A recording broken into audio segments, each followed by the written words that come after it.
하나님 말씀 누가복음 2장 8절에서 20절까지 말씀입니다. 누가복음 2장 8절에서 20절까지입니다. 우리 다 찾으셨으면 한 목소리로 같이 봉독합니다. 그 지역의 목자들이 밤에 밖에서 자기 양떼를 지키더니 주의 사자가 곁에 서고 주의 영광이 그들을 두루 비추매 크게 무서워하는지라. 천사가 이르되 무서워하지 말라. 보라, 내가 온 백성에게 미칠 큰 기쁨의 좋은 소식을 너희에게 전하노라. 오늘 다윗의 동네에 너희를 위하여 구주가 나셨으니 곧 그리스도 주시니라. 너희가 가서 강보에 쌓여 구유에 누워 있는 아기를 보리니 이것이 너희에게 표적이니라 하더니, 호련히 수많은 천군이 그 천사들과 함께 하나님을 찬송하여 이르되, 지극히 높은 곳에서는 하나님께 영광이요 땅에서는 하나님이 기뻐하신 사람들 중에 평화로다 하니라. 천사들이 떠나 하늘로 올라가니 목자가 서로 말하되, 이제 베들레헴으로 가서 주께서 우리에게 알리신 바 이 이루어진 일을 보자 하고 빨리 가서 마리아와 요셉과 구유에 누인 아기를 찾아서 보고 천사가 자기들에게 이 아기에 대하여 말한 것을 전하니, 듣는 자가 다 목자들이 그들에게 말한 것들을 놀랍게 여기되 마리아는 이 모든 말을 마음에 새겨 생각하니라. 목자들은 자기들에게 이르던 바와 같이 듣고 본 그 모든 것을 인하여 하나님께 영광을 돌리며 찬송하며 돌아가니라. 아멘. 그렇기 때문에 이 시대에도 목자들은 가장 천시하는 하층민의 노동자들이었고 가장 천민이었습니다. 가장 낮은 곳에 있어서 소망이 없는 사람들이 목자들이었거든요. 무엇입니까? 바로 예수 그리스도의 상징인 거예요. 예수님께서 이 목자들이 베들레헴에 찾아갔는데 예수님이 어느 곳에 계셨어요? 말구유가네. 말구유에 그 예수님께서 탄생하시는 그 모습이요, 영광의 왕이시며 만왕의 왕이시고 영원하신 삼위일체 하나님의 두 번째 위격이 되신 하나님이 온 인류를 구원하기 위해 이 땅 가운데 오셨는데 황제의 아들로 오셔야 마땅하지 않습니까? 그런데 예수님께서 가장 천한 곳에 오셨는데 바로 목자들처럼 인정받지 못하고 그리고 사람들 앞에 가장 비천하게 여기는 그 말구육간에 오신 거예요. 하나님의 언약의 성취가 목자들 통해 이루어진 것처럼 하나님의 아들이 이 땅 가운데서 하나님의 언약을 성취하시는데 무엇을 합니까? 목자 같은 삶을 통해서, 선한 목자가 자기 양떼를 위해서 목숨을 바치는 것처럼 그 가장 낮은 곳으로 오신다는 것입니다. 그래서 시편 23편 1절에 여호와는 나의 목자시니 내가 부족함이 없다. 이게 여러분 이 시대 때, 로마 시대 때 온 세상의 통치자는 누굽니까? 우리가 읽지 않았지만 누가복음 2장 1절에 그때 가이사 아구스도가 영을 내려 천하를 다 호적하라 했으니, 가이사 아구스도예요. 황제 아우구스투스 존엄한 온 세상의 통치자는 로마 황제잖아요. 비교하는 것입니다, 여러분. 그런데 만왕의 왕이신, 참된 왕이신, 온 세상의 유일하신 왕이신 예수 그리스도가 어떻게 오시는 거예요? 세상을 통치하는 황제의 모습으로 오시는 게 아니고 목자같이 가장 낮은 자의 모습으로 말구육간에 오시는 거, 이건 비교함으로써 하나님의 구원의 역사가요, 세상의 왕들을 통해서, 세상의 권력자들을 통해서, 세상의 어떤 문명의 힘을 통해서 이 땅 가운데 오시고 이 땅 가운데 이루거나 성취되는 게 아니라는 것입니다. 왕들 같은 존재들을 통해서 그게 성취되는 게 아니에요. 구원의 참된 기쁨의 소식이 누구에게 최초로 전해졌어요? 목자 같은 가장 낮은 사람들이에요. 예수님이 산상수훈에서 최초로 하셨던 말씀이 무엇입니까? 심령이 가난한 자는 복이 있나니. 세상에서 가장 자기를 낮게 여기고 가난하게 여기는 목자들을 통해서 오는 것입니다. 여러분, 이스라엘이 586년 바벨론에 의해서 멸망하여 바벨론에 포로로 잡혀갔습니다. 이때 이스라엘 백성들이 바벨론은 포로를 됐었을 때 이해할 수가 없었던 게 있었어요. 여러분, 고대 전쟁은 나라와 나라의 싸움이지만 나라와 나라의 싸움으로 여기지 않았습니다. 왜냐하면 각 나라는 섬기는 신들이 있었어요. 그렇기 때문에 전쟁은 무엇의 싸움이었냐면 그 나라가 섬기는 신과 신의 싸움이었습니다. 그런데 바벨론에 의해서 남유다가 멸망하고 북쪽 이스라엘이 아수르에서 멸망했다는 거 무엇입니까? 바벨론에 섬겼던 마르둑이라는 신이에요. 그런데 이스라엘 섬기는 남유다가 섬긴 여호와 하나님이 바벨론의 마르둑에서 무엇한 것입니까? 이스라엘 패망해서 멸망했다는 건 여호와 하나님이 패망했다는 거거든요. 그래서 여러분, 아수르의 사내립이 여호수아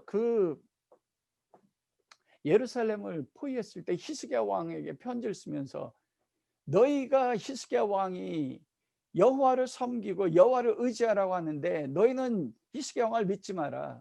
우리 아수르를 대적했던 모든 나라의 신들이 어디가 있느냐? 모든 나라의 신들이 멸망했다는 거예요. 신과 신의 싸움이었거든요. 이스라엘 민족이 바벨론으로 포로로 잡혀가서 이해할 수 없었던 그게 여호와 하나님 살아계신데 그 하나님이 어떻게 바벨론의 마르둑에 의해서 멸망할 수 패배하는 하나님이신가? 어떻게 살아계신 창조주신 하나님이 우상의 바벨론의 신의 마르둑에 패배할 수 있는가? 하나님이 살아계시다면 어떻게 우리가 이렇게 포로된 삶을 살 수 있는가? 그게 이스라엘 백성들의 가장 큰 신앙의 아픔이었어요. 그런데 여러분, 그게 이스라엘 백성만의 아픔이 아니에요. 오늘날 우리가 이렇게 성탄절을 맞이했는데 어제 신문에 보니까 온 세상은요 코로나19로 인해서 5명 이상 모이지 못하게 하는데 대전이나 그리고 서울 시내가 온 젊은이들로 완전히 휘황찬란하다는 거예요. 그런데 가장 마음 아팠던 거 뭐냐면 교회는 성탄의 불빛이 사라졌대요. 여러분, 성탄절날 가장 찬송과 기쁨과 감사의 소리가 넘쳐나야 되는 곳이 어디여야 됩니까? 교회여야 되는 거예요. 그런데 코로나19로 인해서 3단계 비슷하게 5명 이상 모이지 말아야 되는 그 크리스마스 이브 날 온 세상은 빛이 있고 흥청망청하고 자기들끼리 모여서 즐기는데 교회는 빛이 사라지고 성탄의 찬양의 소리, 그 크리스마스 이브 날 모여서 하나님 앞에 예배하는 모든 소리가 다 사라졌다. 그게 그 인터넷 신문에 딱 나오더라고요. 너무나 마음 아픈 거예요. 하나님이 살아계시다면 어떻게 이방의 마르둑 신의 여호와 하나님이 패배할 수 있는가? 오늘날 우리가요 이렇게 코로나19 때문에 정부를 통해서 교회가 코로나가 발생되면 정부를 통해서 이 모든 코로나의 원인이 교회의 원인에 있다 하고, 교회가 지금 너무나 핍박을 받고 있고 교회가 너무나 나약한 모습 가운데 있지 않습니까? 여러분, 이스라엘 민족이 바벨론으로 포로를 붙잡혀 갔을 때 가졌던 의구심이요, 여호와 하나님 정말 살아계신 하나님이신가? 코로나19가 있는데 수많은 하나님의 백성들이 있는데 우리가 아무것도 하지 못하는 이 모습을 보면서 하나님은 지금도 살아계신가? 그때 하나님이 그 바벨론의 포로로 잡혀갔던 하나님의 사람들이요, 하나님의 다니엘 세대들에게 하셨던 다니엘의 말씀은 무엇입니까? 여호와 하나님께서 구원의 역사를 이루시는 것은 세상의 왕들과 같이 군사력이나 백성 수의 많음을 통해서 하나님의 구원의 역사를 이루지 않는다는 거네요. 다니엘과 사드락과 메삭과 아벳노고는 누굽니까? 바벨론의 포로로 잡혀서 환관이었습니다. 여러분, 히스기야 왕이 병들어 죽게 되었는데 하나님의 은혜로 이사야에게 통곡의 기도를 하나님 들으셔서 무화과 나무를 종초의 농으로 나음을 입었어요. 그러자 바벨론의 무로사라닥 그 사신들이 와서 어떻게 구원받을 수 있었냐 했을 때 히스기야 왕이 어떻게 합니까? 여호와 하나님 나를 치료해 주셨습니다. 하나님을 증거한 게 아니라 그 이스라엘 남유다에 있는 모든 보물들을 다 보여주면서 하나님의 이름을 높이지 않았을 때 이사야가 히스기야 왕이 예언했거든요. 왕이 보이신 모든 보물들, 이 나라에 있는 모든 귀장과 사람들이 바벨론으로 포로로 붙잡아 갈 것입니다. 왕의 자손 가운데서 바벨론의 포로로 붙잡혀서 환관이 될 자손들이 나올 것입니다. 이사야를 통해서 히스기야 왕에게 예언했던 예언들이 바벨론의 느부갓네살 왕을 통해서 이루어졌거든요. 여러분 얼마나 비참합니까? 하나님의 자손들 환관이 된다는 것은 여호와의 총회에 들어갈 수가 없어요. 부정한 자예요. 여러분 다니엘이 그 다니엘 6장 10절에 보면 그가 조세의 언이 찍힌 것을 알고도 전에 행하던 대로 예루살렘을 향하여 창을 열고 그 하나님 여호와 앞에 감사 기도했다. 그게 70년 동안 기도한 거거든요. 여러분 이때 이미 바벨론 땅에는 시나고그 회당이 있었습니다. 10명이 모이면 회당을 만들었어요. 근데 총리인 다니엘이 왜 회당에 가서 하루 3번씩 기도하지 못합니까? 환관이기 때문에 그래요. 율법에 보면 환관, 궁이 상한 자는 여호와의 총회에 들어올 수가 없습니다. 환관이 됐다는 것은 하나님의 총에 들어올 수 없는 버림받은 존재예요. 가장 비참한 존재들이에요. 하나님의 언약의 백성에서 끊어졌다고 여기는 존재들이 바로 다니엘과 사드락과 메삭과 아벳느고였습니다. 그런데 놀랍게도 그들이 뜻을 정했을 때 하나님이 구원의 놀라운 역사예요. 하나님이 이스라엘 땅에 이스라엘 백성들이 멸망하지 않고 있었을 때는 여호와 하나님은 이스라엘만의 하나님이셨습니다. 그런데 다니엘과 같은 비천한 자들이 환관이 되었는데도 여호와 하나님에 대한 믿음을 잃어버리지 않자 하나님의 성회에서 하나님의 공동체에서 잘려진 자들이에요. 그런데 그들이 하나님의 은혜를 끝까지 붙잡았을 때 어떻게 합니까? 그들을 통해서 바벨론의 느부갓네살 왕이 그리고 여러분 나중에 바사의 고레스 왕이나 다리오 왕이 뭐라고 얘기합니까? 다니엘을 섬기는 하나님 사드락과 메삭과 아벳느고의 하나님은 온 세상의 하나님이시로다. 너희는 여호와를 경배할지어다. 하나님의 구원의 역사가 세상의 왕들을 통해서 그 규모를 큰 사람들의 숫자를 통해서 경제력을 통해서 이루어지는 게 아니라는 거예요.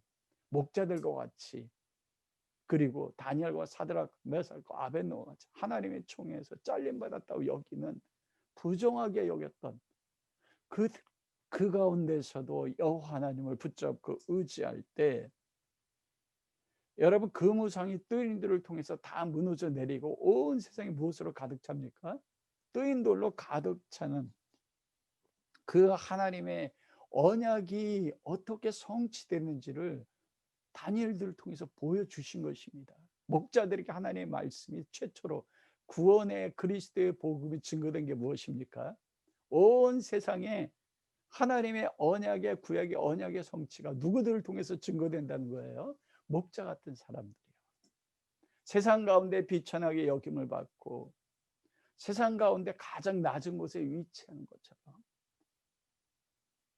여러분 그래서 목자들에게 오늘 우리가 읽었던 말씀 있잖아요. 오늘 다윗의 동네에 너희를 위하여 구주가 나셨으니 곧 그리스도 주시니라. 10절에 천사가 이르되 무서워하지 말라. 보라 내가 온 백성에게 전할 미칠 큰 기쁨의 좋은 소식을 너에게 전한다. 여기에 큰 기쁨의 좋은 소식이 복음이잖아요. 좋은 소식. 그게 유앙겔리온이거든요. 근데 유앙겔리온이라는 것은 로마 시대 때요. 여러분 이 단어를 쓰면 여러분 오직 한 사람에게만 이 단어를 쓸 수가 있었습니다. 유앙겔리온 좋은 소식, 기쁜 소식입니다. 이거 로마 황제에게만 썼던 말이에요. 황제가 전쟁에 승리할 때 그러면 전쟁에 승리하면 그 전쟁에 승리한 소식을 가지고 로마에 와서 사실이잖아요. 여러분 유앙겔리온입니다. 큰 구원의 기쁜 소식입니다. 우리의 황제가 전쟁에 승리했습니다. 그리고요 황제 다음 때 계승자 황제 아들이 태어나면 로마 시내 로마 제국 안에 사신들이 나가서 선포하는 거예요. 여러분 유앙겔리온입니다. 큰 기쁨의 좋은 소식이 전합니다. 바로 황제 아들이 탄생했습니다. 그게 유앙겔리온이에요. 이게 바로 그것입니다. 온 세상의 통치자 하나님의 아들 유한겔리온 구원의 기쁜 소식이 전해졌다는 것이에요. 누구를 통해서요? 목자들을요. 여기서 보면 11절 말씀에 곧 그리스도 주시니라. 주, 로, 아도나이. 여러분 이 말은 황제밖에 못 썼어요. 그래요. 로마 시대 때 인사가 뭐라고요? 황제가 우리의 주님입니다예요. 그런데 놀랍게도 무엇합니까? 이 말을 하면 죽어요. 그런데 최초로 전해진 소식이 무엇입니까? 온 세상 가운데 교회가 가장 연약해진 것 같고 교회가 약해진 것 같고 크리스마스 됐는데도 교회가 모여서 예배드리지 못하는 것 같아도 무엇합니까? 예수 그리스도가 온 세상의 주인 거예요. 지금 세상의 통치자들이 황제가 주가 아니라는 것입니다. 그런데 그 기쁨의 소식이 누구를 통해 성취된다고요? 목자들이요. 아브라함이 목자인 것처럼, 다윗이 목자인 것처럼, 모세가 목자인 것처럼요. 예수님이 목자시잖아요. 큰 목자장. 그런데 우리는 누굽니까? 큰 목자장 밑에 있는 작은 목자들이 바로 저와 여러분이에요. 교회가 목자들인 거예요. 아브라함이 다윗이 목자로서 삶을 살았던 것처럼 우리도 이 세대에 어쩌면 세상 가운데서 교회가 핍박받고 가장 연약한 존재인 것 같고 이스라엘이 멸망했었을 때 정말 하나님은 살아계신가? 그때 가장 연약했던 다니엘과 사드락과 메삭과 아벳느고를 통해서 바벨론과 페르시아의 여호와 하나님이 온 세상의 하나님이라고 세상 왕들을 통해 높아진 것처럼 여러분 그 구원의 큰 하나님의 언약을 성취하고 이루시는데 누구를 부르신다는 것이에요? 바로 작은 목자된 저와 여러분들을 통해서 하나님이 그 일을 이루신다는 것입니다. 목자들을 통해서 예수님의 초림이 최초로 전해졌던 것처럼 여러분 신약 성경, 구약 성경의 가장 마지막 하나님의 언약이 무엇입니까? 우리 예수님 다시 오신다는 거예요. 눈에 보이는 모든 세상은 심판받을 것이며 세상의 모든 통치자들은 다 참된 왕의 왕 되신 예수 그리스도 앞에 무릎 꿇는다는 거예요. 그 하나님의 언약의 성취를 이 땅 가운데 이루기 위해서 언약의 통로로 부르신 받은 이 세대의 목자들이 누굽니까? 바로 저와 여러분들이에요. 여러분 적용해 보십시오. 믿으십니까? 우리의 모습이 세상에 핍박받는 것 같고 우리가 코로나19라는 것 때문에 많은 사람들로부터 교회가 원인이 나고 불의의 핍박을 받는데조차도 하나님은 구원의 큰 기쁨의 소식을 연약한 목자 같은 교회 우리들에게 전하셨어요. 그리고 마지막 구원의 큰 기쁨의 소식이요. 예수 그리스도 다시 오실 것입니다. 온 세상 심판받아 멸망할 것이며 바로 목자가 되셔 십자가를 죽으신 예수 그리스도 온 세상의 통치자로 다시 오실 것입니다. 이 하나님의 언약의 성취, 그걸 전할 사람들이 바로 교회며 여러분인 것이에요. 그리고 그 말씀에 따라서 목자들이 무엇을 했습니까? 천사들이 전해준 자기들에게 말씀하신 이 아기에 대해서 말한 것을 전하니 16절 17절에 듣는 자들이 다 놀랍게 여겼다. 그런데 여러분 놀라운 게요. 구원의 큰 기쁨의 소식을 누구에게 전했습니까? 저는 이 말을 듣고 참 은혜를 받았어요. 우리는 세상 가운데서 구원의 기쁜 소식 예수 그리스도 오셨습니다. 그리고 예수 그리스도 다시 오실 것입니다. 전해야 되잖아요. 그런데 이 목자들이 오늘날 다윗 동네에 구주가 나셨으니 곧 그리스도 주시니를 누구에게 전했습니까? 마리아와 그 말구육간에 있는 요셉이에요. 거기에 두 사람만 있었던 게 아니고 그들에게 말씀하는 거 보면 많은 사람들이 있었다는 거예요. 왜 이 구원의 큰 기쁨의 소식을 목자들에게 전해서 그 목자들로 하여금 마리아에게 전하게 했을까? 그런데 그 결론이 19절에 뭐라고 합니까? 마리아가 그 모든 말을 마음에 새겨 생각했다. 이 마음에 새겼다는 것은 보존하다, 지키다는 거예요. 생각했다는 것은 결합했다, 믿었다는 거예요. 목자들이 전해준 소식이 무엇입니까? 구원의 큰 기쁨의 소식이 예수님이라는 거예요. 그게 뭐냐면 바로 다윗 동네에 구주가 나셨으니 그리스도 예수니라. 이 목자들이 마리아와 요셉에 찾아가셔가지고 예수 그리스도 앞에 경배하면서 뭐라고 했습니까? 바로 이 아기가 구약 성경에 예언한 하나님의 아들 구주십니다. 그리고 메시아이시며 그리고 로드 아도나 여호와 하나님이십니다. 그걸 전했어요. 근데 마리아가요 마음에 새기고 생각했다는 거예요. 여러분 한번 상상해 보십시오. 이때 말구육간에서 요셉과 마리아가 아기 예수 그리스도를 낳았어요.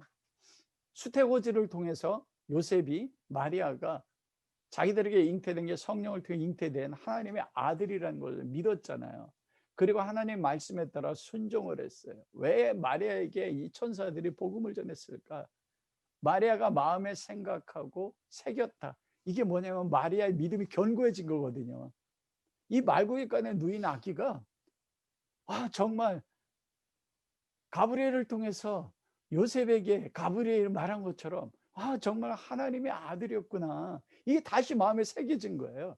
그거 뭐냐면 말구육간에 마리아가 아기를 낳는데 마리아와 요셉 가운데 무엇이 있었다는 거예요?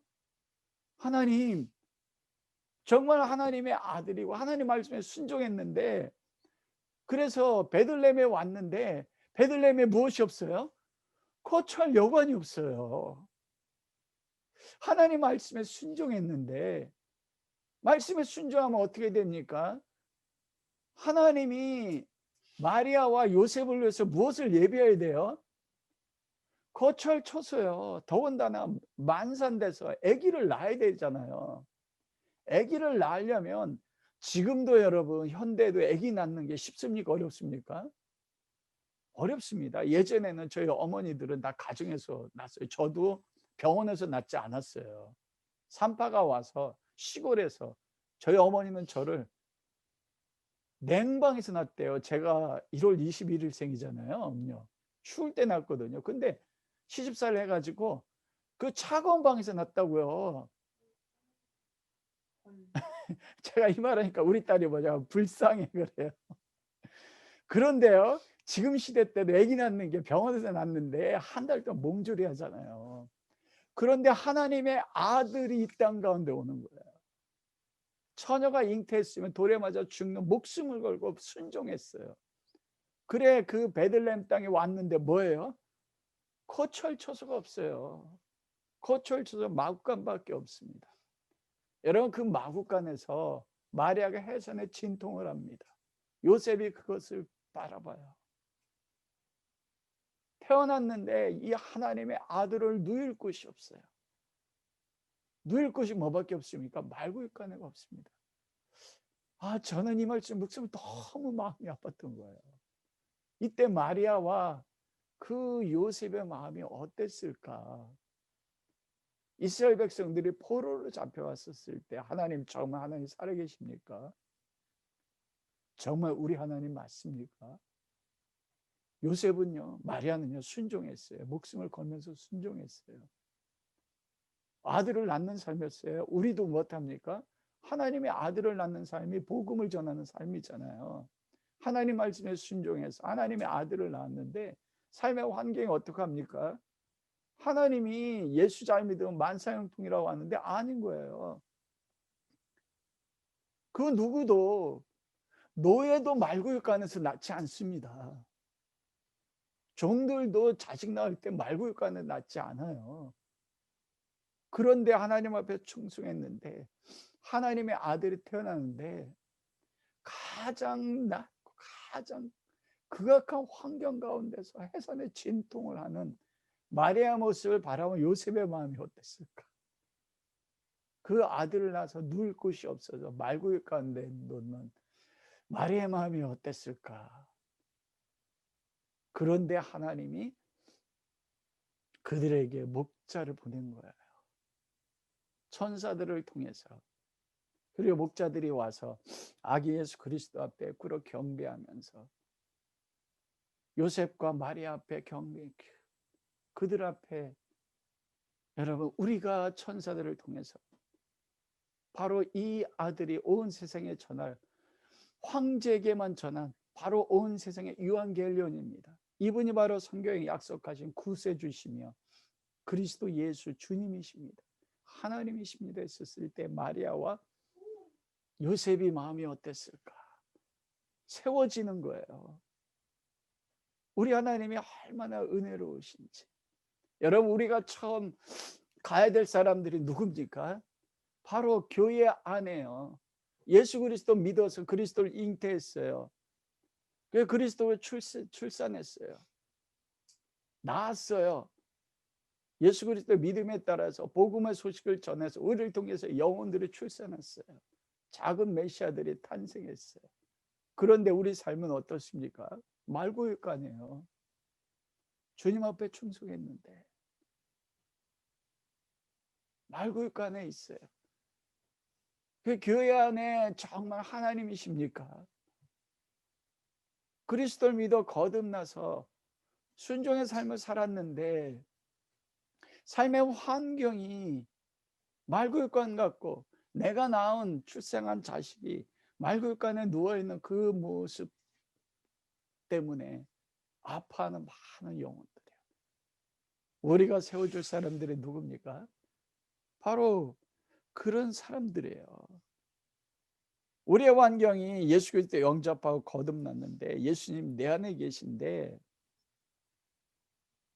그런데 아직도 내 안에 예수 그리스도 어린아이 같아요.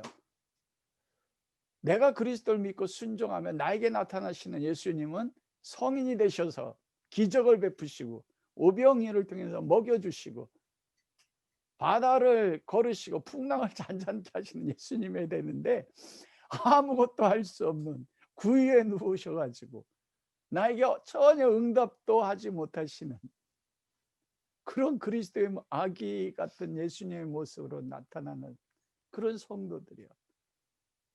그리고 그 그리스도를 믿었는데 마구간 같은 삶의 환경은 말구에 누일 수밖에 없는 그런 삶의 환경 가운데 처해져 있는 성도들이에요. 그들에게 전해야 돼요. 그들에게 우리가 가야 되는 것입니다. 지금도 여러분 코로나19 때문에 교회에서 성도들이 모여 예배드리지 않잖아요. 제가 어느 성도하고 말씀을 나누는데, 목사님, 그 코로나19가 없어도 그렇게 사람들의 손에 이끌려서 교회를 간신히 나오는 성도들이 있는데, 이 코로나19 때문에 가정에서 예배드리면 그들의 믿음이 어떻게 될까요? 그들이 어떤 마음 가운데서 하나님 앞에 예배드릴까요? 예수 그리스도를 믿었는데 이 코로나19란 환경 때문에 죽음의 두려움 가운데 있고, 그 예수 그리스도가 기적을 베푸시고 능력을 베푸시고 문둥병자 치료하시는 예수님의 모습이 아니라 말구역 가운데 누워있는 아기처럼 아무것도 할 수 없는 아기의 모습 가운데 있어서 주님을 섬기고 순종했던 모습이 말구역과 같이, 어쩌면 우리도 코로나19라는 전염병 때문에 죽을 수밖에 없는 환경 가운데 있는 연약한 그들을 어떻게 해야 됩니까? 이게 파파스브로도 조은숙 권사님이 그 말씀하시더라고요. 저에게, 목사님, 우리 같은 교회는 수만 명이 모입니다. 그런데도 그들을 볼 때 너무 해줄 수 없는 게, 해줄 수 있는 게 없어서 어떻게 될지. 동일한 것이에요. 우리가 코로나19라는 이 환경 때문에 이렇게 모여서 예배드리지 못할 때 이 구원의 기쁨의 소식, 예수님 다시 오십니다. 세상의 왕이 아닙니다. 2000년 내오신 예수 그리스도, 그분만이 우리의 구세주시고 그분만 우리 주님이십니다. 우리 있던 이와 같은 코로나19 때문에 연약해진 이 가운데서 하나님은 놀라운 일을 이루시기 원하십니다. 바벨론의 느부 다니엘과 사드락과 메삭과 아벳느고가 포로로 붙잡히고 환관이 되었을 때조차도 뜻을 정하여 여호와 하나님을 섬기로 결정했었을 때, 그들을 통하여 세상의 왕이 하나님 앞에 무릎을 꿇었던 것처럼 이 시대에 그런 하나님의 사람들, 목자 같은 그런 하나님의 사람들 찾. 예수 그리스도 우리 주님이십니다. 주님 다시 오십니다. 그 소식을 전할 사람들이 누굽니까? 저와 여러분들이에요.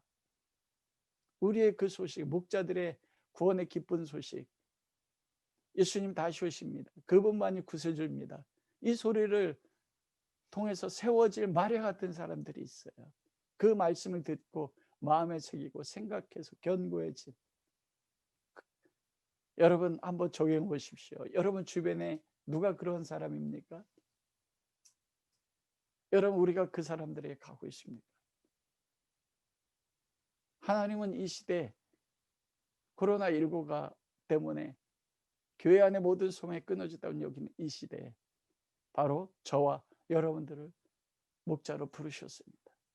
그 부르심에 따라서 구원의 큰 기쁜 소식, 너를 위하여 다윗의 동네 구주가 나셨으니 곧 그리스도 주시니라.